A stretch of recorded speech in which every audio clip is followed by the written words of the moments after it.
Hello, and welcome to reCapping with Delora and Ashley. Please follow us on Instagram, Facebook, and Twitter at reCapping Podcast.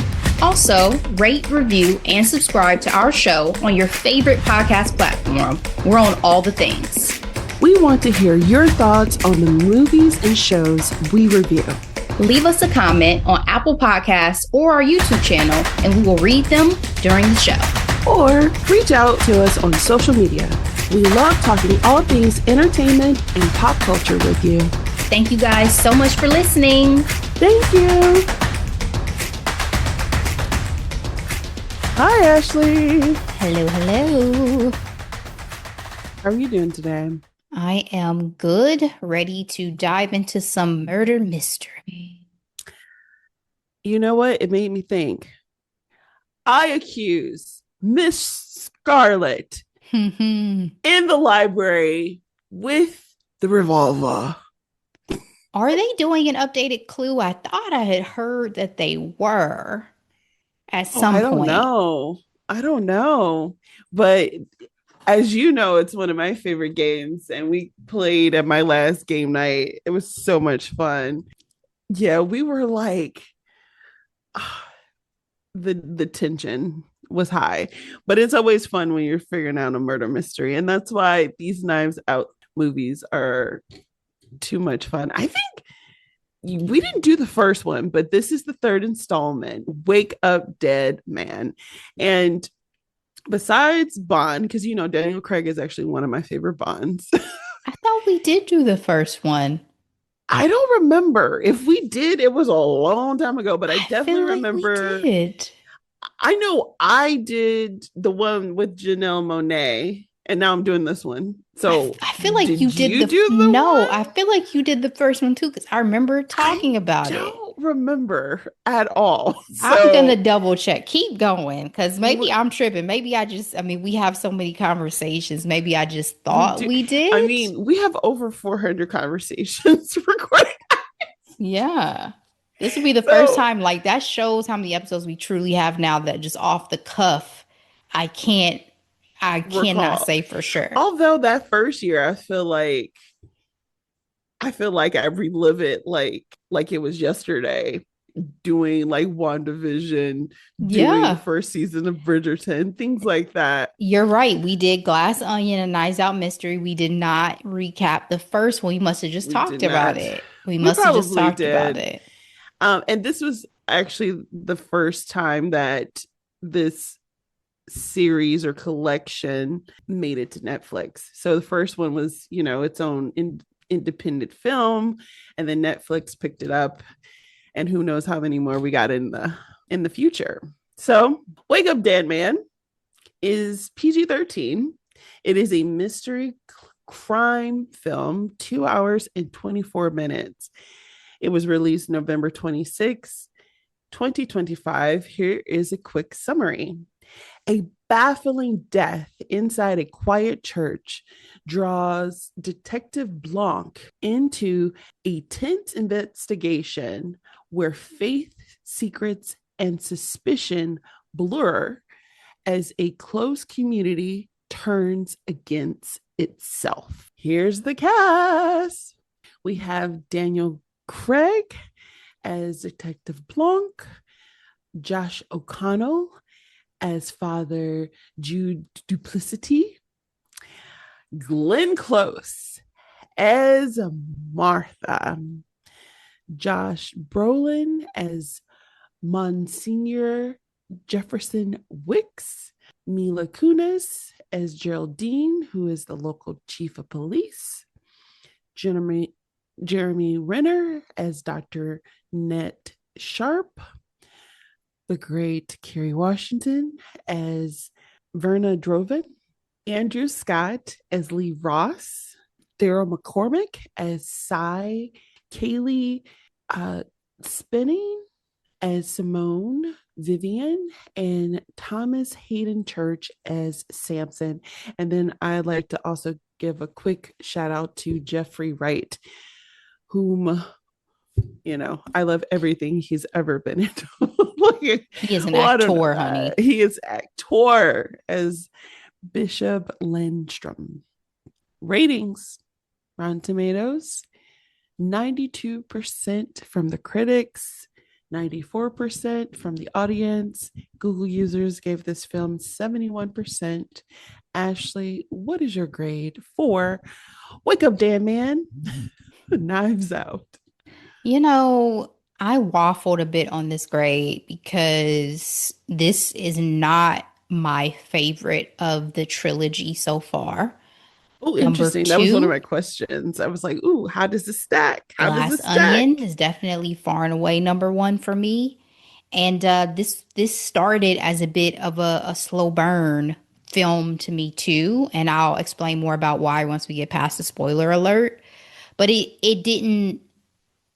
I mean, ultimately, I had a satisfaction around the mystery and the way things played out, but it took me a little bit longer to get there with this one than it did with the first two.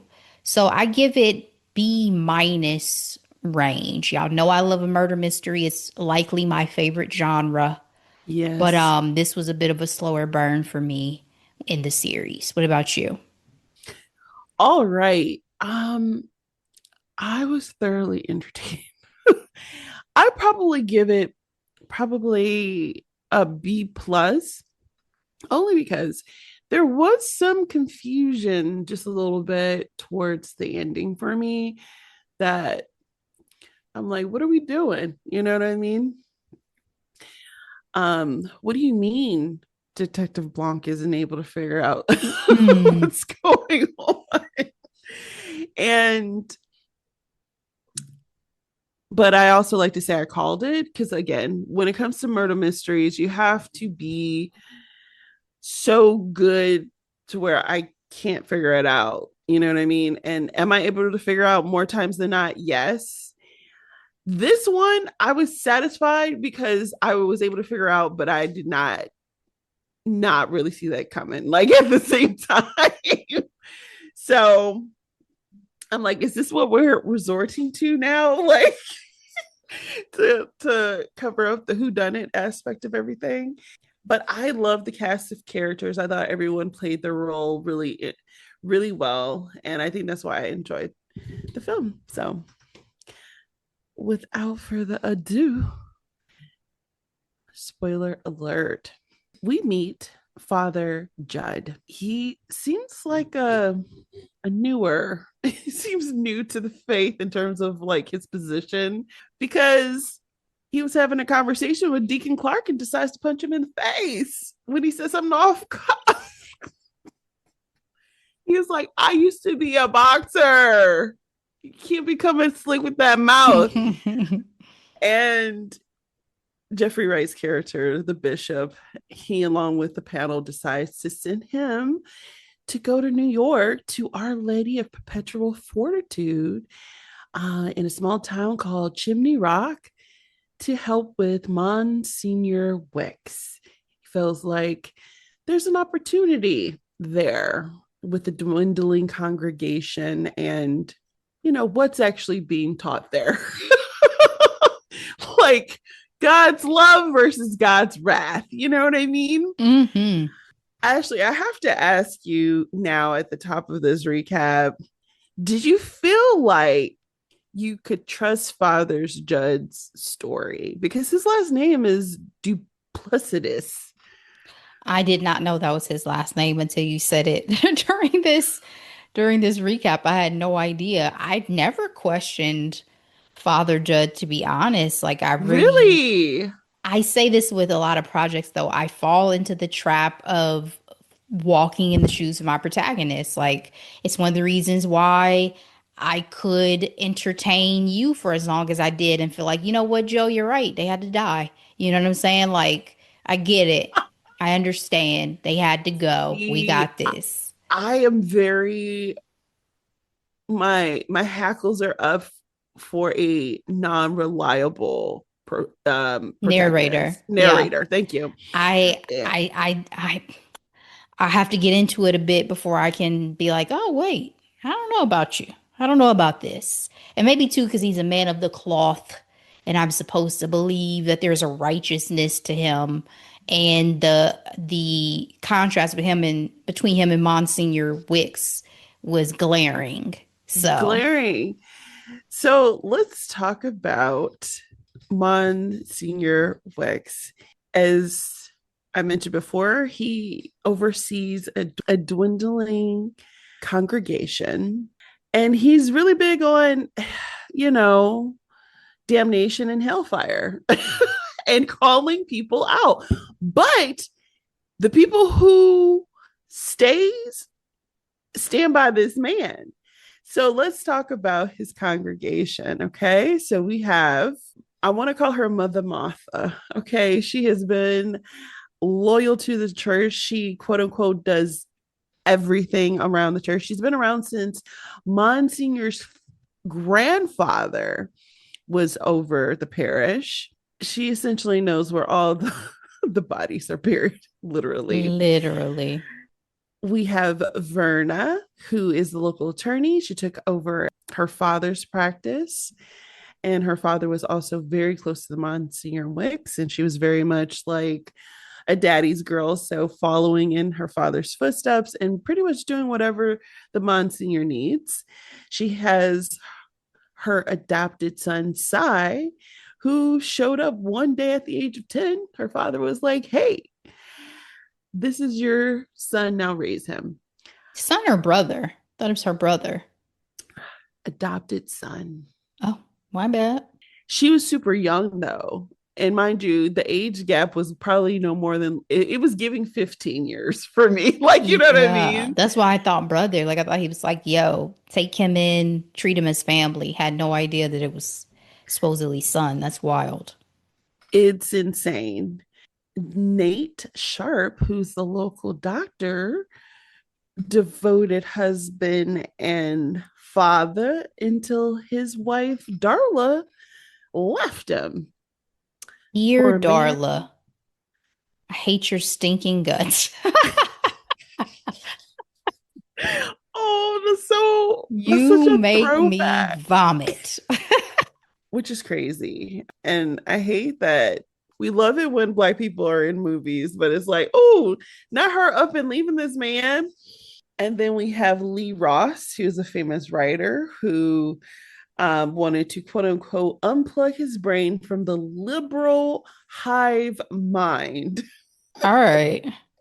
And then we have Simone, who is a world class cellist who has, forced to retire due to health issues. And she has found faith with Monsignor.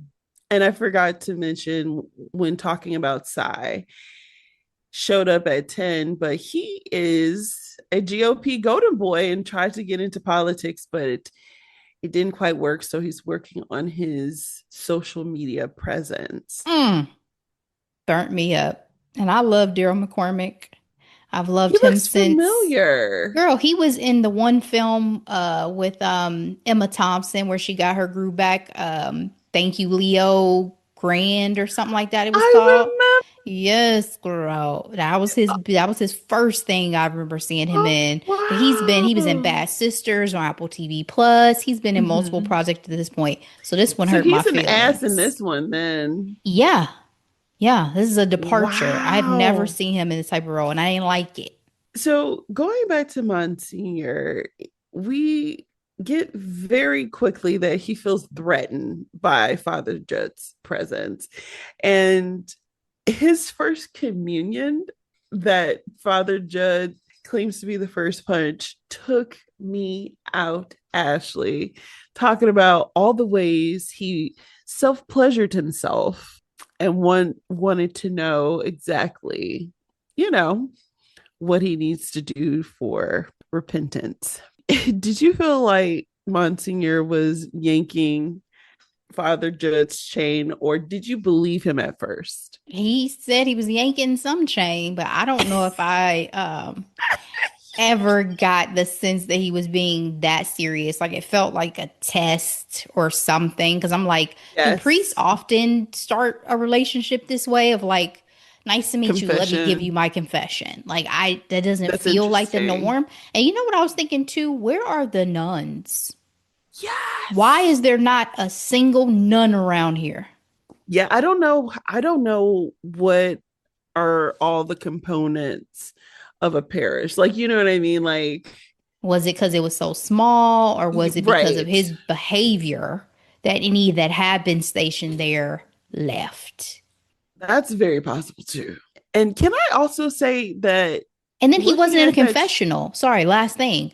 yeah, Why are we outside talking about this? in broad daylight, The whole point of confession is the secrecy and the right. We go into the little right. thing, and you're by the priest is here. I'm over here. Okay. And I also like to say that church reminded me of the church from Midnight Mass. You remember that like horror No, you and your sister watched that. I series? didn't watch that. Oh, but it's not that you saw it, but anyway, it reminded me a lot of that. So I'm like, this little church in the middle of nowhere, I don't know if I would have felt comfortable with it. And then Father Judd walks up and it's missing an entire crucifix on the wall. And he's like, where did it go? And he was like, the harlot whore. And who's the harlot whore? You say his mother. Crazy. First of all, the way he said it so simply, and when you find out that it's his mother, I'm like, oh, this tells me everything I needed to know about this man. He hates women. He hates women, and he gets it from his grandfather. So we get some backstory, Ashley. We find out that he inherited the church from his grandfather and that his mother was a quote unquote loose woman. We don't know who his father is. And Martha has been there from the beginning.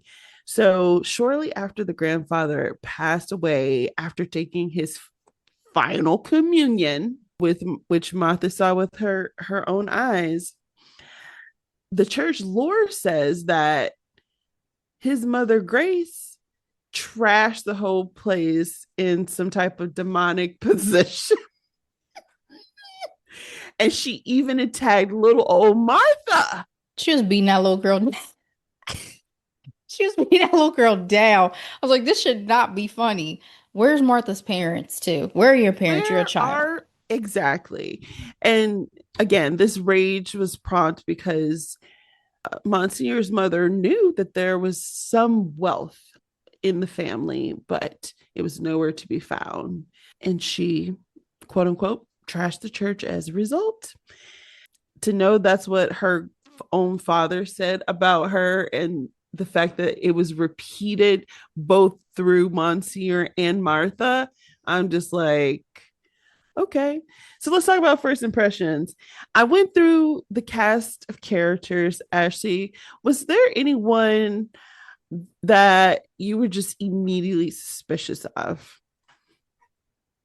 Probably suspicious of all of them at this point in time because Okay. I am very suspicious of everybody in a murder mystery series. It's like it's process of elimination to determine who the good guys are because I assume all of you are potential baddies. You know what I mean? Except again, my protagonist. Like I usually am like, all right, I'm gonna follow you along and see through your eyes and figure out who's doing what. But I will say too, I was like, where is Detective Blanc? This is part of the slow burn to me. I'm like, who are y'all? Y'all are strangers. Where's the detective? It's so funny that you say that because, yeah, I felt like this. Let's keep it real. This is a 2 hour and 24-minute movie. It did seem like it took some time for Detective Blanc to show up because I'm like, what is the mystery? Like, what's 39 minutes before he showed up. I'm just like, and in some ways, I feel like that could have been a choice since this is our third movie with him, right? So they were playing up the scene more before his presence was needed or something along those lines. But I thought it was very interesting how they did that in this particular story. But for me, yes, everyone was suspicious. However, I felt like I wanted to trust Father Judd, but I wasn't sure fully, even though he was the one that essentially kind of brought the detective in, right? And two, Martha knows too much. She knows too much of what happened with the grandfather. She knows everything that's going on with the current Monsignor Wicks. And she has this level of self-righteousness that Oof. Say made self-righteousness. me feel like something ain't smelling right. You know what I I mean? couldn't stand her. Could not. So to your point, Ashley, I'm like, we got all our players on the board. What's the crime? But before we get to the crime, tensions starts to heat up. So Judd's like, okay, this is a lot. This doesn't feel right. Monsignor is out here attacking everyone in the audience, having people walk out every week. This is cult like following. So in order to combat that, he decides to have his very own prayer circle. And honestly, at first I didn't think it was necessarily cult like how Monsignor Wicks had these people underneath his thumb. But as soon as they were like, we feel uncomfortable talking to you. Does Monsieur know that we're talking to you right now? And he's out here trying to tell his story, what brought him to Christ. This is when we find out that he actually killed a man in the ring because he was a fighter. Like, he's out here trying to be vulnerable, Ashley. And these people were like, does Monsignor know we're here right now? Part of me agreed with that loyalty, right? Part of me understood it. Because, like, if I am going to a church, I have a longtime minister, and then let's say a guest comes in, or, a second supportive minister comes in, and they're kind of trying to do stuff that feels like it could remotely be behind the head minister's back. Maybe I'd feel some type of way if I'm a long term member, maybe. But the general principle, Delora, of what y'all are coming to church and stuff for should dictate that it doesn't ultimately matter, because the Right. ultimate authority is God. So what are Yes. we what we there should not really be this tension between man in this way in the church, because that's really just ego driven and the Yes. flesh. And y'all are supposed to be here for spiritual enlightenment and to continue to fortify your relationship with God. So, yeah. I mean, I get it. I get it. But the way that Martha left, because of course she was the one that had to have the last word, she was like, I'm sorry, your coup fell. And he was like, can you give a heartfelt confession to Monsignor? Are you that comfortable with him to do that? And she's like, yes. And so she immediately goes and gives her confession. And honestly, the way both of them walked out of that booth, I was like, did she do a sexual favor? Monsignor. I mean, that would have been something. I will say, we've called these people the congregation, but really this is a cult. Like, if we Yes. want to be honest, Yes. what was transpiring, what he had created was a cult. So I think it's very interesting. And since we're not that far from Easter, I was like, yes, this lines up with like Holy Week and Palm Sunday and Easter. Palm Sunday broke Judd. Okay. He was like, you know what?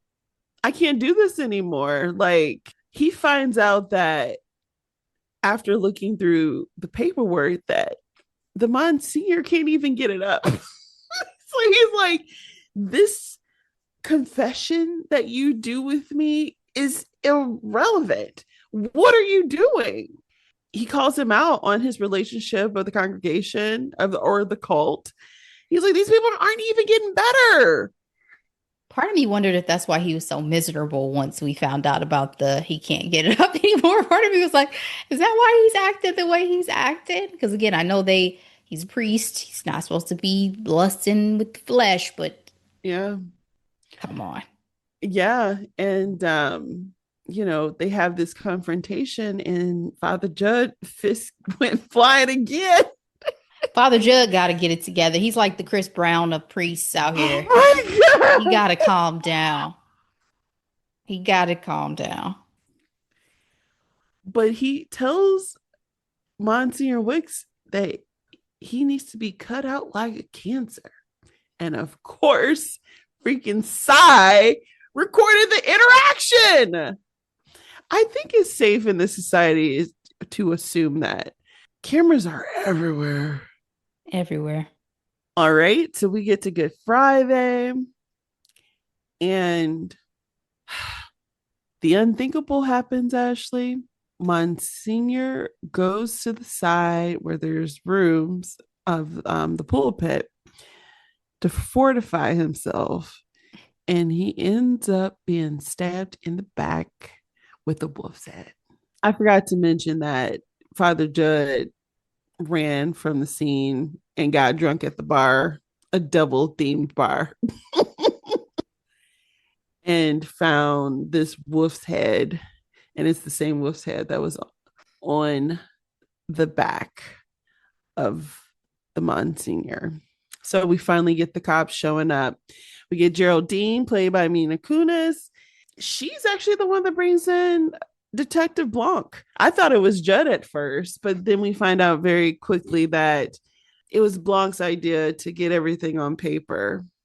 I thought that was an interesting take within the movie, right? Because we start off with the letter, but technically where we start off is like in the middle of the mystery. Yeah, it was interesting to know that he was requested to write his version of events. They make their way to the morgue, which was crazy work, by the way, how they were flipping that body all over the place. They make their way to that devil bar and they run into Dr. Nate Sharp, who it's giving alcoholic. You know what I mean? Like, He's definitely alcoholic for sure. but yeah, they do all these things like even looking at the book list for the church, which is nothing but a bunch of mysteries. I guess it's fair that a church book list would be mysteries. It's not like they're gonna have any romanticy on there, right? But it's like, were y'all planning something? I love the reference of all the Agatha Christie books, but it's the Hollow Man book that gets the most play because that was a rock solid room, Ashley. Like, how did anybody have the time or the place or the wherewithal to stab that man in the back? Because he was isolated in his own little room he goes to after his sermon. So it seemed, what did Blanc call it? Like the impossible crime. The impossible crime. Blanc started finding holes though in Father Judd's story because he was like, why did you do it? The question is, why did I think I could lie to you and get away with it? So Monsignor Wicks was out here getting sloshed in the middle of his sermons. And Father Judd had been covering it up. And when he found the body, he saw the loose flask. They got the body and he went back to hide it. They find out very quickly that whatever was in his flask had a whole lot of tranquilizer to it. You know what I mean? Knocked that man all the way out. But I thought it was also interesting because they realized that there were some type of triggers that were done based off of like the recording of a baseball game that Samson was loyal to. This is where in the story I did feel like there were all these like little things, right? So you had the mystery book, and then you had the wolf's head, and where did it come from? It came from the devil bar, but then there were two of them. And then we had someone knocked him out. But why would you have to knock him out if you were going to stab him? So I had all these questions, Ashley, going through my head. But one of the things that came out in Blanc's investigation was that there was a secret meeting on Palm Sunday where with all the cult members and Monsignor. And apparently Monsignor scorched earth, Ashley. Vera got a request asking for an AOP, an acknowledgement of parentalage. Parentage? I'm sorry. Asking who is the father? And we find out that Cy is the biological son of Monsignor Webb. Of course he is. So I have to say, I knew something was up with Cy the way they set it up, where it was like, father shows up on a random Tuesday and be like, raise this child. It was giving, I'm covering up for a buddy, and or this is my side piece baby. You know what I mean? I mean, I had thought it was the latter, but Kerry Washington's better than me because Questions would have been asked. this is the second thing where she's been devoted to her father in a certain way that I'm good. Like, my dad's Blind not just about to drop loyalty. no baby off, no kid off, no nothing off and say, hey, here you go.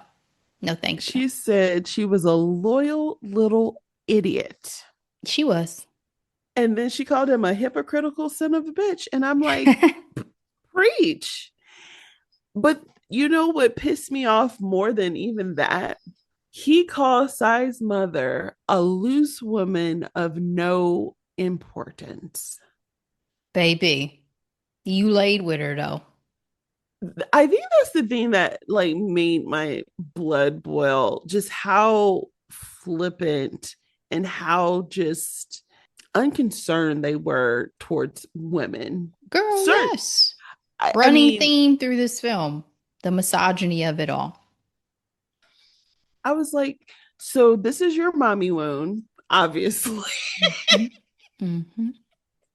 You got caught up and ended up with the same, quote unquote, same kind of woman, apparently. But you see, even women are feeding into it. Martha Yeah. feeds into Yes. this just as Yep. much as these men do. Yep. I got that too. That's so true. So yeah, everybody is sitting in on this revelation. I mean, everybody's questioning their understanding of who the Monsignor is. And he pretty much said, you know what? Easter Sunday is going to be my last Sunday. I'm doing this. I'm closing it down. Deuces. And and the people were like, absolutely not. What are you talking about? And then he pretty much was like, I got something on all of you. And I'm not going to lie, allegedly, this reminds me of Scientology. Like, you give them all of your Mm. secrets and you try to leave, and they be like, we got a paper trail. Do you really want to do this? Do you really want to leave? Think Thing twice. about Scientology too is they actually record their confessional Yes. sessions. Everything is recorded. Everything. Yeah, he pretty much was like he's gonna reveal everything to the flock, and to hell with all y'all. Well, if that's not motive, I don't know what is. Exactly. We find out like who put that little nugget in this man's head, and lo and behold, it is Cy again. I knew I was not gonna be vibing with him the way he just threw that water bottle at Carrie, like, hey, fill this up. You are a grown man. Fill up your own water bottle, sir. Daryl, Daryl. I don't know if I'll be able to look at him the same in his next project. I hated him. But what was so crazy to me was in the present when Detective Blanc was asking for the footage because Cy was like, oh, I got it. Everybody's like, no, don't show it. He gives it without any hesitation. But he was the reason why Monsieur went ham in the first place, because he's like, you have a cult of personalities and we can make this work. He is all about, I think, the narrative, like a narrative that he can craft no matter the circumstances. So I think he just saw it as another opportunity. Now, if Monsignor is gone, then what's next? What's the next thing that how else can I capitalize off of this situation? That's what I think. He didn't care about Monsignor. He cared about the narrative and the way he was going to be able to use it for his own gain. That's so true. But it all really boils down to money. And I say that because Monsieur realized that Eve's apple was somewhere within reach. He wanted a piece of it. I This say they that, had them turn real Gollum, my precious, with this Eve's apple yes, situation. they did. I'm so glad that you said that. But I thought it was really interesting because in Monseigneur's first confession to Father Judd, he talks about coveting a wealthy man. And so for me, I was like, well, that part must have been true. Hmm. All the other stuff, not so much. Not so much. Yes, I was like, Monsieur realized that Eve's apple was in reach and he's looking for a Swiss account. And he's like, can y'all help me? I was like, who did he really think these people were going to stop and help him? I don't know. I don't know. I think everybody in this film was a little bit bad shit, honestly. Well, speaking of that shit, one major clue was fascinating. They realized that there was a pre-order for opening up the crypt, and they were hunting down who ordered it. For me, I was like, it was Martha. It was Martha. It had Hmm. to been. You know what I mean? But we find out that it was actually Monsignor himself. So it makes you think, like, what is going on? And then this is the part where it gets kind of sticky for me in the story too. They talk about the road of Damascus, and Father Judd had that talking to the lady of like the cemetery burial place, because she asked for prayers for her sick mother. And he realized, like, oh, it's not about beating anyone, it's about serving. And I'm like, sir, that's nice and all, but you were wanted for murder. But do you think there's any validity to that, Ashley? Like, are we just conditioned by society to want to beat things or people versus serving one another? I mean, in America, definitely. I think we're conditioned to be very individual and satisfy our own abilities and accomplishments and goals. So I would say in America for sure. I cannot speak for a lot of other countries and cultures, but I do think that there's always going to be good as well, and there is great community. There's great frameworks for that, but as a whole, yeah, I think people are pretty selfish. Yeah, I don't know how I'm gonna end this because I'm telling you that the big aha is so many moving parts, Ashley. As Father Judd makes the decision that he doesn't want to beat anybody, he's walking in the woods and all of a sudden he sees the tomb cracked open and Monsignor walks out of the tomb to a with somebody in a hood with a lantern. Father Judd runs after them just to see like what the heck just happened, and he gets punched in the face. When he wakes up, he sees a dead Samson underneath his hand. And he's convinced he did it. I was so upset at him at this point, Ashley, because I'm like, you don't know if you killed this man.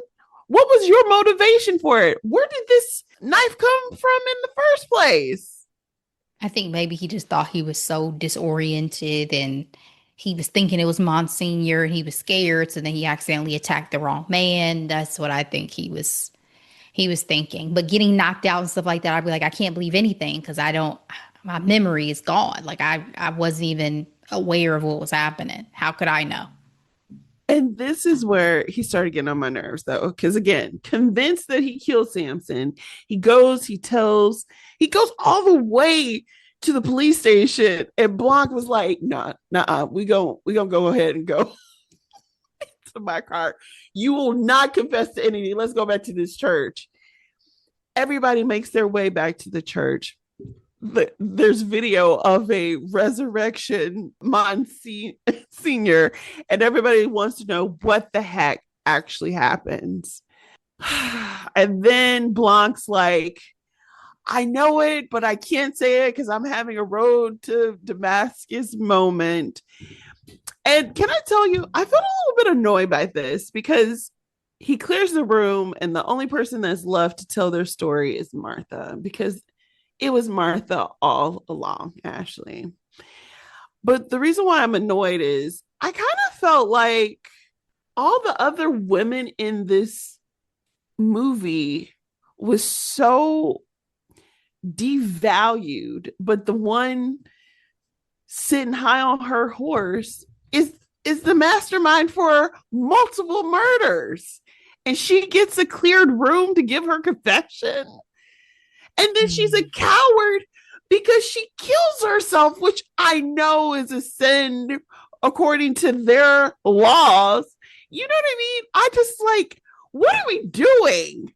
You went real deep with it. I did not think this deeply about Martha at all, if I'm honest. Like it was just like, oh, okay, you did that shit. All right, girl. Like the circumstances around it made more sense with I got caught up. Samson ended up getting killed accidentally. Dr. Nat was a piece of shit who was gonna try to kill me anyway, so I had to kill him first. You know what I mean? Like, did she even kill? He really killed himself because he spiked the tea or whatever. Yeah, and she switched it up. Yeah, Right. so really you killed yourself.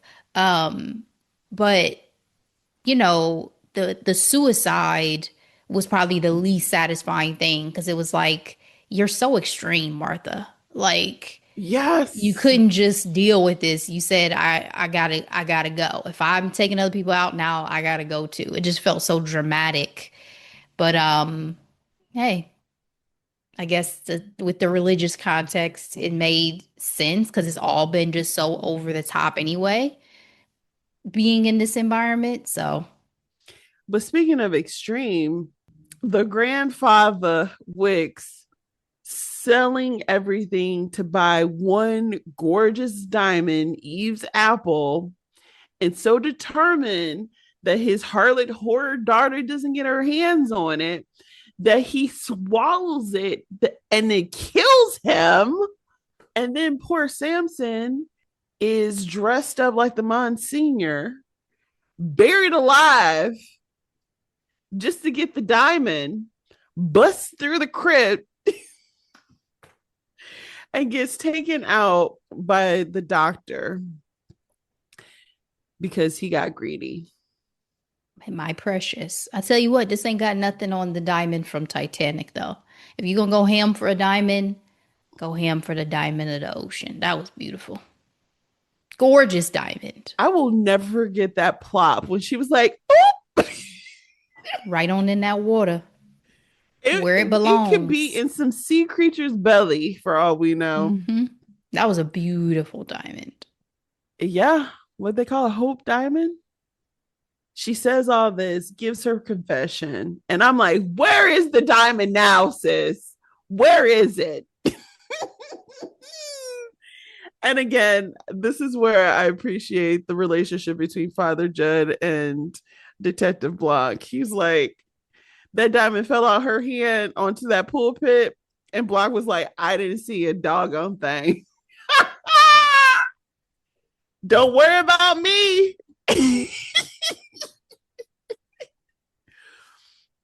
But let's also talk about the craziness at the doctor's house, though, where you have the doctor's body at the bottom of Monsignor's arms hanging over.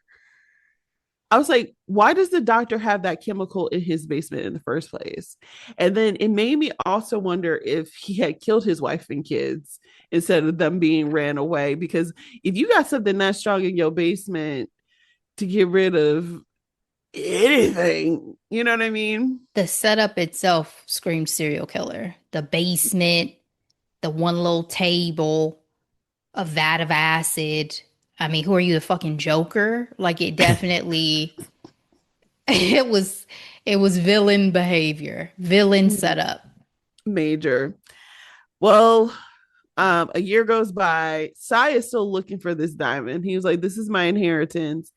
And what do you mean you haven't found it? He threatens Father Judd, saying, "If you give somebody a car or donation somewhere, I'm gonna find it, and it's gonna be you." Okay. That gorgeous diamond is hidden in the new crucifix of the church, Ashley. I didn't Do feel you like that have, was a good enough hiding spot, especially personally. with this, especially when the sun hits it just right? Yeah. Like I really I get it. It was kind of poetic in a way. Put it back where, this daughter was looking for it initially. And it's just too out in the open. It's too for something that valuable that people are looking for. Like, let's do better. But I will say I was very happy to see that Father Judd wasn't easily swayed by the seduction of wealth. I really don't think he wanted anything to his point more than to serve people. He felt And like being a that's priest was his real true life calling. It's beautiful. very beautiful. But yeah, what's your final thoughts on Wake Up Dead Man? You asked for my full ranking earlier, so it is number two, number one, number three. So again, this was a slow burn, still worthy of a watch, still worthy of the journey. But I'm gonna need Blanc to be coming in hot and strong and early so that I know what we're doing and I know what I'm watching.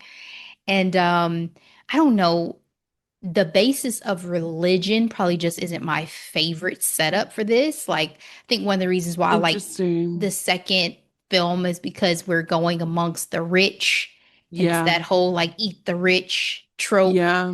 And I just enjoy that. Like it's similar to the one series on HBO that's about to have its fourth or fifth season, whatever, where season one, we start and it's rich people and it's this resort and you have quite a bit going White on. Lotus. White Lotus, thank you. You have quite a bit going on. And then season two, we're in Italy. That was by far my favorite season. You enter sex work, you got a lot still going on. You know what I mean? Like the location of these types of shows and films, the cast, all of that makes a difference. But themes matter for me too. And I just don't think religion in the sense of like murder mystery was the most captivating to me because there's a lot of complexity. So those are my final thoughts. Yeah, my final thoughts are Martha was the biggest pick me I've seen to date on film. I mean, multi-generational pick me. Uh You think about it though, who helped her? Who guided her? Who protected her? That's why I was asking where were her Nobody. parents? That's Like, was she true. just orphaned and left in the church? Yeah. Because I just started watching The Testaments, which is like a new spinoff of Handmaid's Tale. And Oh, okay. when you are raised and groomed in a certain environment, I can totally see how you get caught up so easily in that mindset. Absolutely. Absolutely. So was Martha just merely a product of her environment, one could say yes. Yeah. But it's her wanting, like, what are you doing wanting to raise a man like Monsignor up from the dead? You know what I mean? Like, to bring people to the girl, you're doing too much. She was fanatical, honestly. Like I said, this was a cult. She was a fanatic. Yeah, I was happy that Verna got a chance to do something on her own and wash her hands clean of her Oh, dad's legacy in absolutely. that town. I I need her was to like, not smoke though. That doesn't feel good. no, Second time I've had to say on the mic, stop smoking. I I've been noticing that trend too. Is like, why is everyone smoking again? Like, is cigarette lobbyists, giving Hollywood money? I know Hollywood's been struggling. Like, It's not cute. Please it's stop. not. But what was the last thing I was going to say now that you mentioned Vera? Was something still about the women or about Martha, but I'm forgetting right now. Oh well. And then we had Simone, the cellist, who again, I felt bad that she was giving all her money to the church. I think it was also a commentary on how people treat faith and religion. And it's like, it becomes your identity like Martha, and it's part of a tradition like Vera. So you got to, continue on, what your family did representing the new generation. But then, like, the desperation when people are dealing with health issues, they give their money to the church, and that's where the conversation gets tricky, right? It's like, are you doing this for faith or are you doing this for man, right? Hmm. Yeah. So very, very interesting conversations. And then, as I mentioned earlier, the men were so entitled in the story. And honestly, I do feel like it does get exacerbated in places of religion as well as wealthy people too, right? You know what I mean? Um, so maybe that was the part of the direction of faith, but I don't know. I don't know what the fourth film is going to be about. No idea. These are based off of books, right? No, I think they're inspired by the Agatha Christie type of Oh, but books. not themselves a series. Yes, Okay. right. No idea, but I hope it's fun. Because Yeah. that's another thing. The second It film was, was yeah, fun. it was a lot of fun. But this one was funny too. But I understand it was brighter. The sun was out. It wasn't Yeah. dreary. Not funny, fun. I Yeah, want yeah. fun. Because that, especially the ending of the second film, total Yeah. chaos. It was a good time. All right, Ashley. What do you have for hidden gems this week? All right. Hidden gems this week. One of my faves has a new series out. One of our faves, Dan Levy.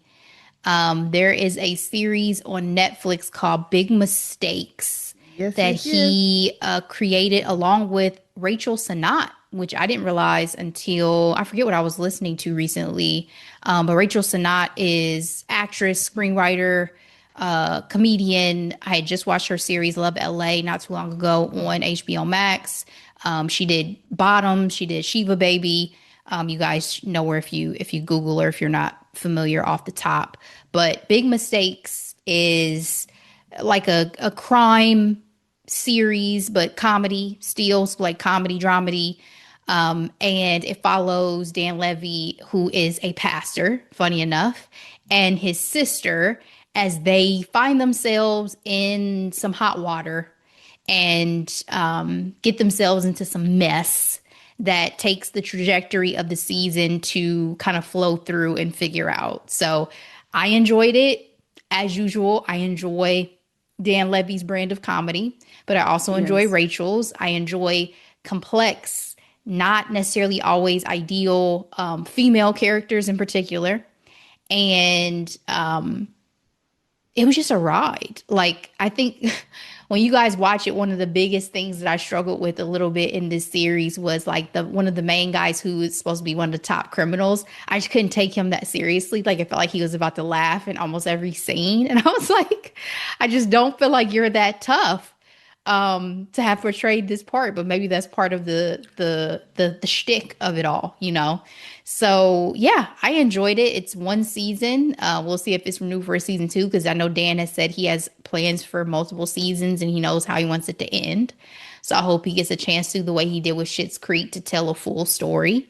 Yeah. So that is my hidden gem for this week. Big mistakes on Netflix. What's yours, Delora? Yes, Ashley. I have not seen inside of a theater this much in a long time. I not only saw the drama with you, I also saw You, Me, and Tuscany. I saw that by myself, but I saw the Super Mario Galaxy movie with my family, and it was cute. What I will say about this film is, I can't say I remember the first film. Okay. But I grew up playing Mario, Nintendo Super Mario Brothers, Mario Kart, and it is so fun to see the nostalgia that they weave it in the story and how it just shows up with like the mushrooms and then the superpowers and the different type of, surges that Mario and Luigi have. And then Jack Black is hilarious as Bowser. It's a good time. We have Princess Peaches and her sister Rosalind. And yeah, it was a good time. It's the number one movie in the box office. Very nice. You know, I am actually not really did alone. enjoy the first film, so I'll have to definitely check out this one when it comes out on streaming. Funny enough, though, you say that I haven't missed the movies as much in a long time either, back to back, because we went and saw You, Me, and Tuscany on Saturday, but on Friday I went and saw Project Hail Mary in theaters, and Nice. I didn't realize the runtime. I didn't know that It's mofo long. was 3 hours. Yes. But I heard such great things. I was so excited to see it. And I don't say this to discourage anybody. I don't think I'm a big enough fan of space films to have gone and seen this in theaters. People have talked about this as being, oh, this is one of Ryan Gosling's best, and this was the best film so far, 2026. I didn't feel that way. I thought it had heart. I thought there was some great gems in the film, particularly. But an astronaut or a lone person out in space is just not my shtick. It's not my Castaway thing. in space didn't It's do it not for my you. thing. It didn't move me. So I was in the theater like, y'all lied to me. You know what I'm saying? Ryan Gosling's still Ryan Gosling. He's still very charming. Love him down. But if you don't particularly love space, I don't know if you want to spend 3 hours doing this, is all I'll say. So yeah. You said not spending three.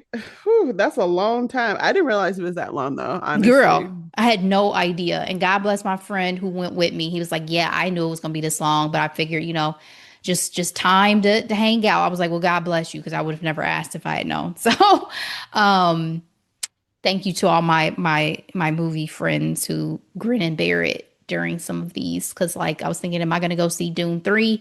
I don't know if I can sit through another Dune in theaters as good as they are. I don't know. Girl, I couldn't do it for the second one. I So did. I did. And I was like, God in heaven, this is a long movie.